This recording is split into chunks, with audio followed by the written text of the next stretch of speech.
Hello everyone, তো তোমরা সবাই কেমন আছো? আশা করছি সবাই খুব খুব ভালো আছো, আর আমিও বেশ ভালো আছি।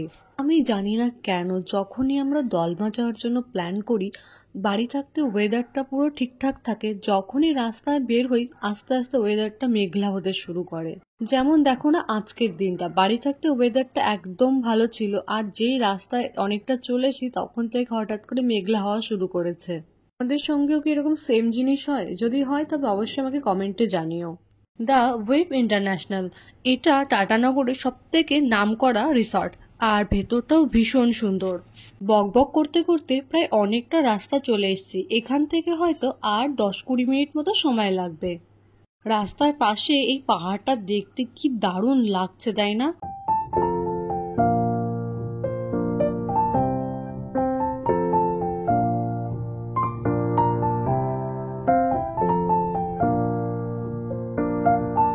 আমরা এসে গেছি দলমা ওয়াইল্ড লাইফ স্যাঞ্চুরিতে। তো এটা হচ্ছে মেন গেটটা। মেন গেট থেকে ভেতরে ঢুকে আরো অনেকটা পথ গিয়ে হচ্ছে দলমা ওয়াইল্ড লাইফ স্যাঞ্চুরি। এই অভয়ারণ্যের মূল দৃষ্টিভঙ্গি হলো দলমা ল্যান্ডস্কেপের জীবন বৈচিত্র্য সংরক্ষণ এবং কার্যকর বন্যপ্রাণী এবং জীবিকা সুরক্ষার ওপরও দৃষ্টি নিবদ্ধন করা। এছাড়াও দলমা বন্যপ্রাণী অভয়ারণ্যের সাথে যোগদানকারী গ্রামগুলির বাসিন্দাদের টেকসই সামাজিক, অর্থনৈতিক এবং পরিবেশ সুবিধাগুলি পূরণ করা। গ্রামগুলির সাথে জড়িত পর্যটকদের জন্য অর্থনৈতিকভাবে পরিবেশগতভাবে কার্যকর ইকো ট্যুরিজম কার্যক্রম গড়ে তোলা।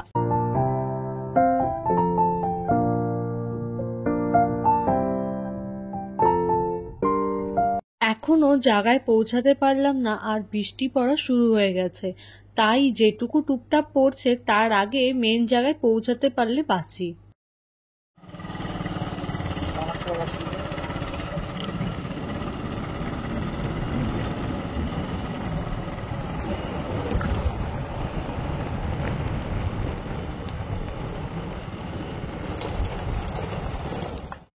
আমাদের আগে বলছিলাম না যে ভেতরে গিয়ে আরো একটা গেট পড়বে, এটাই হচ্ছে সেই মেন গেটটা। এর আগেও আমি একবার দলমা এসেছিলাম, আর সেই সময় হয়েছিল ভীষণ বৃষ্টি। তো আমরা বাইক নিয়ে পাহাড়ের ওপর উঠতে তো বেশ ভালোই লেগেছিল, কিন্তু নামার সময় এত পরিমাণে বৃষ্টি হয়েছিল যে গাড়িটাও কাদার মধ্যে ফেসে গেছিল।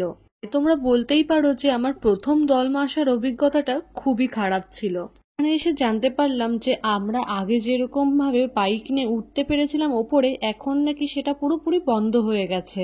যদি পাহাড়ের ওপরে উঠতেই হয় তবে গাড়িগুলো নিচে রেখে তোমাদের জন্য সাফারি গাড়ি এখান থেকে বুক করে নিতে হবে। সাফারি গাড়ি বুক করার জন্য মিনিমাম দলে 10 জনকে থাকতে হবে, আর সব মিলে তোমাদের খরচ পড়বে 2800 টাকা করে। আর নিচের আশেপাশে পুরোটুকু ঘুরতে 10 টাকা করে টিকিট কাটতে লাগবে। এখানে পুরোটা ডিটেলসে দেওয়া আছে, তোমরা চাইলে পজ করে পড়ে নিতে পারো। ভেবেছিলাম বাড়িতে চলে যাব, কেননা বসে বসে টাইম লস করে তো কোনো লাভ নেই, যেহেতু ওপরে আর উঠতেই দেবে না। তখন এখানকার একজন গার্ড বললো যে সামনেই নাকি একটা ডিয়ার পার্ক আছে, তো সেটা ঘুরে আসতে। যেতে যেতে একটা জিনিস চোখে পড়লো, সেটা হচ্ছে প্রতিটা গাছে না এরকম কলসি বাঁধা রয়েছে। সেটা যে কেন সেটা বুঝতে পারছি না। তোমরা দেখতে পাচ্ছ প্রতিটা গাছের নিচে কিন্তু মাটির কলসি বাঁধা রয়েছে।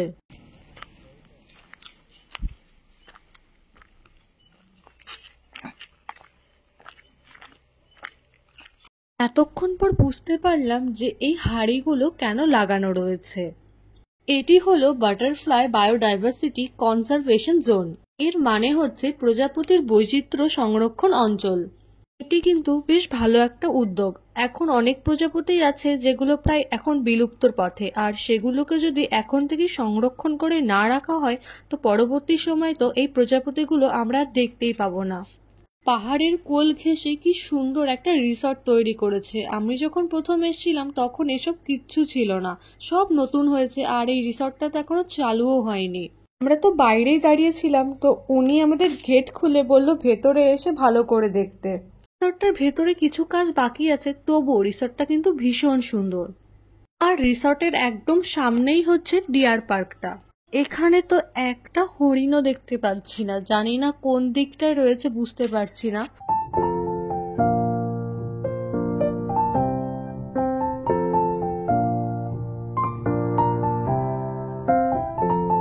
সবকটা হরিণ তো এক জায়গায় এসেই বসে রয়েছে, তার জন্য আমরা খুঁজেই পাচ্ছিলাম না যে কোন দিকে রয়েছে। আমি তো হরিণকে আবার একটু পাতা খাওয়ানোরও চেষ্টা করছিলাম, তো আঙ্কেল বলল সব পাতা হরিণ খায় না, তাই উনি আবার আমার জন্য এই পাতাটা নিয়ে এসেছিল। আর পাতা দেওয়ার সাথে সাথেই তো পুরো পাতা এক নিমেষে শেষ করে দিল।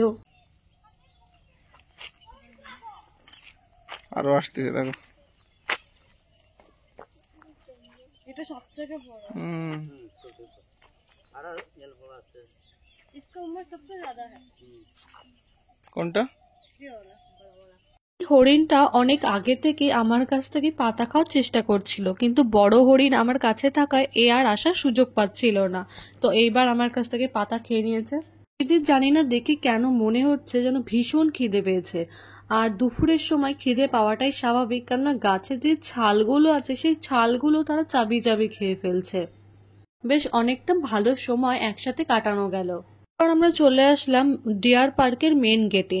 তো এখানে তো স্টাফ ছাড়া কোনো ট্যুরিস্টদের অ্যালাউ করে না, তাই এখানটায় একটু দাঁড়িয়ে আমরা ছবি টবি তুলে নিলাম। এরপরে এখানটায় লেখা ছিল I love Dalma wild life sanctuary, তো এখানটা দাঁড়িয়ে একটা ছবি তুলে নিলাম।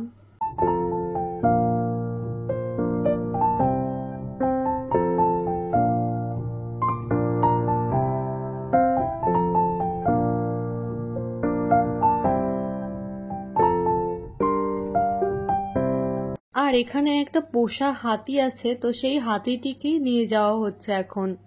ঢোকার সময় একটা বড় শেড দেখা যাচ্ছিল, তো ওই শেডের নিচেই এই হাতিটা থাকে। হাতিটা দেখতে না ভীষণ কিউট। আশেপাশে যারা দাঁড়িয়ে ছিল তারা সবাই হাতিটার সঙ্গে একটু ছবি তুলছে, অনেকে তো হাতিকে দেখে ভীষণ ভয়ও পাচ্ছে।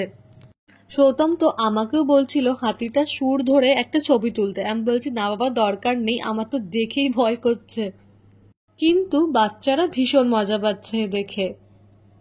এখানে দলমা স্যাঞ্চুরির একটা বড় ম্যাপ দেওয়া রয়েছে যাতে ট্যুরিস্টদের একটু সুবিধা হয় ঘুরতে। আর এর ভিতরে কি কি পশু পাখি পাওয়া যায় সেগুলোর একটা বড় চার্ট দেওয়া রয়েছে। পশু পাখি বাদেও এর ভেতরে নানান রকমের পতঙ্গও দেখা যায়।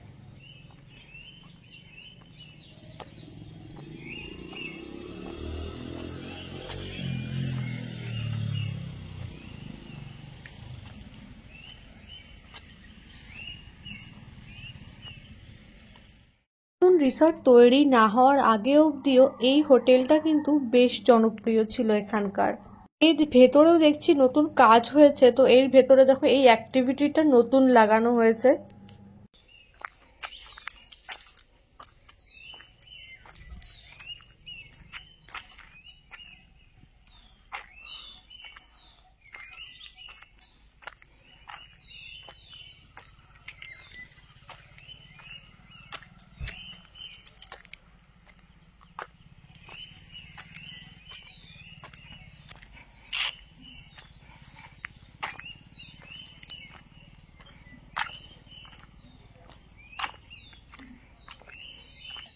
চলো সামনের দিকে, হ্যাঁ সামনের দিকে আসো, সামনের দিকে আসো, এই অ্যাক্টিভিটিটা করতে আমার পারলে দিকে হয়তো আসো। একটু বেশি ভালো লাগতো, কিন্তু কি আর করা যাবে, এখন তো পুরোপুরি বন্ধ। এখনো নাকি কিছু কিছু কাজ চালু আছে, যার জন্য এই জায়গাটা তালা দেওয়া রয়েছে।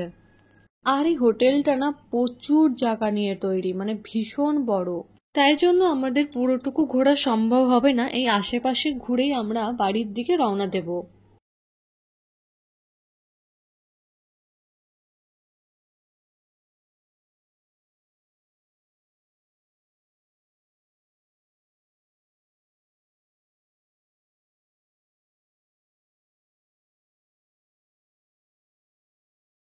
এখান থেকে জিনিসটা আরো বেশি ভালো বোঝা যাচ্ছে। তো এইগুলো হচ্ছে এক একটা স্টপিস মতো করে দেওয়া আছে মাঝখানে মাঝখানে, আর হেঁটে হেঁটে এই জায়গাগুলো তোমাদের দাঁড়াতে হবে। এর আশেপাশে কোনো লোকজনও দেখতে পেলাম না যে যার কাছে শুনবো যে এটি কবে খুলবে বা কবে থেকে চালু হবে। যাই হোক, তো এটি হচ্ছে হয়তো রিসেপশন, আর এর পাশেই হচ্ছে একটা বসার জায়গা মতো করে দেওয়া আছে। একটা জিনিস দেখায় দেখো, হঠাৎ করে আমি দেখে ভেবেছি যে সত্যি হাতি মনে আসছে। হঠাৎ করে দেখলে সত্যিই ভাববে যে হয়তো সত্যি সত্যি হাতি আসছে। দেওয়ালের এই কাজটা কি সুন্দর করে করা, তাই না? গৌতমের তো এর ওপরে না ওঠা অব্দি ওর শান্তিই হচ্ছিল না, তাই যেটুকু পেরেছে ও সিঁড়ি বেয়ে বেয়ে উঠে দেখেছে। সে তালা বন্ধই থাক, তবুও নাকি ও উঠে দেখবে যে ওর ভেতরে কি আছে। এরপর চলে আসলাম এই ফাঁকা জায়গাটায়। এই জায়গাটা না দেখতে ভীষণ সুন্দর লাগছিল। আর ওই সামনে যেই জায়গাটা দেখছো ওটা হয়তো একটা রেস্টুরেন্ট। এত জায়গা ঘুরে আসতে আসতে আমার তো প্রায় ঘাম ছুটে গেছে, আর গরমটাও হঠাৎ করে না এত বেশি লাগছে, জানি না কেন। লোকজন এখন না তুলনামূলক অনেক কম। আমি যখন আগের বার এই সময় এসেছিলাম অনেক লোকজন ছিল। এটাকে কোথায় রেখেছে চলো একবার দেখে আসি। এই হাতিটিকে নাকি অনেক ছোটবেলা থেকে এখানে পোষা হয়। আর এই দেখো হাতিটা কি করছে, মাথার ওপরে সব বিচুলিগুলো নিয়ে নিয়েছে। দেখে এত হাসি পাচ্ছে যেন মনে হচ্ছে এগুলো ওর চুল।